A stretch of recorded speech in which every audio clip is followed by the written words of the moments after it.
their bosoms, followed by millions of devout, intelligent Muslims in Pakistan, where I lived for a year and saw it firsthand. It is also followed by Javed Iqbal, son of Allama Iqbal. When did he become an authority on Islam? Anyhow, worse than that, he goes further on to say that this view is also the view of Zaki Badawi and many other Azhari ulama, including, I'm told, Muhammad al-Ghazali and Shaykh al-Sha'rawi, although I have not been able to verify the last two. Whether you like it or not, he's talking about his interview in Hard Talk.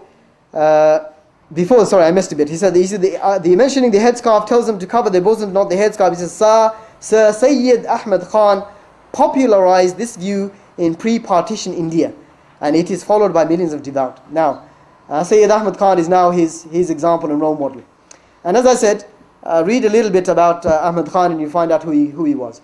So this is Usama Hasan, a Hafidh of Quran, a son of a scholar, but that has not saved him from going into these deviations, and some of it is outright kufr because he has beliefs on secularism. He said that Islam can accept he said it can't accept metaphysical secularism, but it can accept political secularism. So since when did Islam accept that? Again, it's batil, it's lie. And he only fools the audience, or the audience that listen to him. And anyway, there's more, inshallah. If anybody, brothers and sisters, want to read this, we can send it out to them. And I feel it's time that we made this public, because he wrote this in a public email in response to some issues that people raised with him.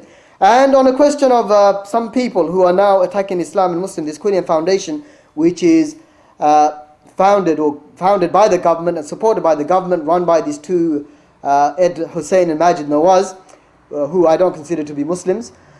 He says about them, he says, Ed Hussein and Majid Nawaz are not enemies of Islam and Muslims, as one brother alleged, another lie and slander. Even Ed's critics admit that he does a good job of defending Islam and Muslims in the media. This is a real joke. Really, if these people are defending Islam, then subhanAllah, we don't need any enemies. Alright, we don't need any enemies. If these people are defending Islam, just look at everything that the Quilliam Foundation produces. Look at their founding declaration or their documents. Look at the recent document that they just produced about the masajid. Everything they do is supporting the government agenda and supporting the government and doing what the government wants for the Muslims. So how are these people defending Islam and Muslims? Really, I don't know what earth, what planet he lives on. Is that these people are a product of the West.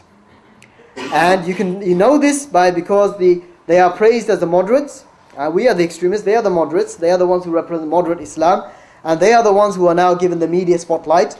Okay, they are given the media spotlight, they are promoted in the media, and they are, read Sheikh Usama Hasan. Sheikh, what Sheikh? He's no Sheikh, he may be son of a Sheikh, but he is no Sheikh himself. And others. Read this report, brothers. You say, so I say, please, investigate, don't be ignorant about these issues. Read and understand what is going on around the community and the agenda that they want to put on the Muslims today. So certain people are given the title of Sheikh when they're totally ignorant. Abdul Hakim Murad, a Sufi, hardcore Sufi, who at every opportunity finds to attack the Muslims, the Wahhabis as he calls them. Another Sheikh, he's no Sheikh, he's a deviant, hardcore Sufi who has such venom against the scholars of Islam.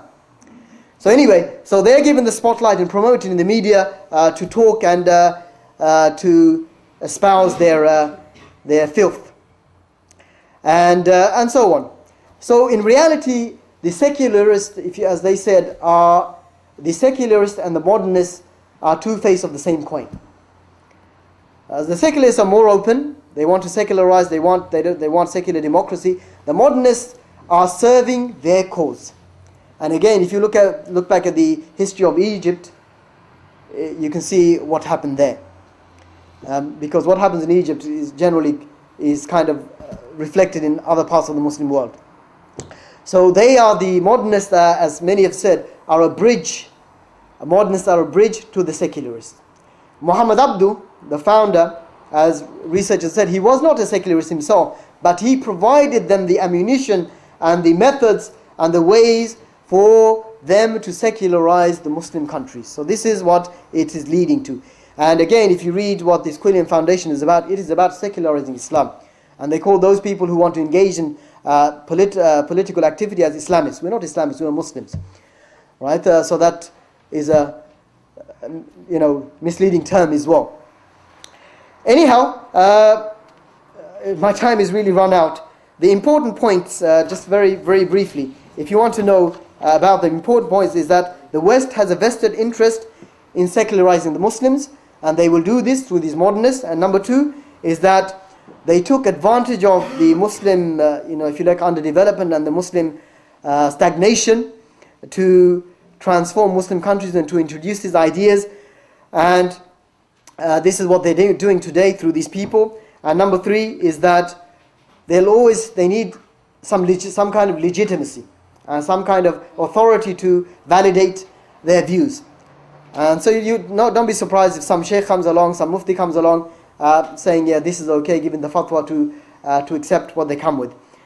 And you see the only people who will gain anything from this is the secularists and the munafiqeen and those who are bid'ah, and the losers will be the Muslims and the Muslim societies. So this is what the situation is about. This is what they want to do with us and our minds and where they want to lead us. Inshallah, we will stop here. Jazakumullah khairan. I apologize for talking too much. But after Al-Asr, we have a talk with our brother Abdullah Zain al-Abdin. Inshallah, he will talk about the fitna of wealth. And the last talk after that will be the fitna of desires. And after Maghrib, inshallah, we will have time for discussion and comments.